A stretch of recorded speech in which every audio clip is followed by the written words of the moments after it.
మకర రాశి వారికి 3 గ్రహాలు యోగిస్తున్నాయి. ఏకాదశంలో చంద్రుడు, అష్టమంలో శుక్రుడు, తృతీయంలో శని. మనోబలంతో ప్రయత్నించండి, ఫలితం బాగుంటుంది. మీ ఏకాగ్రత మిమ్మల్ని ముందుకు నడిపిస్తుంది. ప్రతి విషయం క్షుణ్ణంగా పరిశీలించండి. దేనికి తొందరపడవద్దు. కార్యసిద్ధి లభించే వరకు కృషిని ఆపవద్దు. ఒక పని ప్రారంభించిన తర్వాత దానిని మధ్యలో ఆపి మరొక పని మొదలు పెట్టవద్దు. కొందరి వల్ల గందరగోళ స్థితి ఏర్పడుతుంది. సంఘర్షణాత్మక స్థితికి దూరంగా ఉండాలి. అనుమానాస్పదంగా ఏ పని చేయవద్దు. సంయమనాన్ని పాటించండి. సమయస్ఫూర్తిని ప్రదర్శించండి. ఆత్మవిశ్వాసంతో ప్రయత్నించండి. విజయం తప్పకుండా సిద్ధిస్తుంది.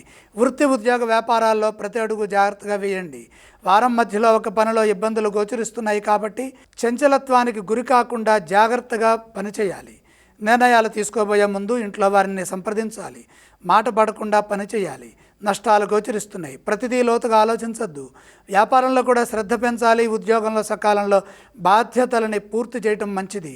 సమిష్టి కృషి విజయాన్ని ఇస్తుంది.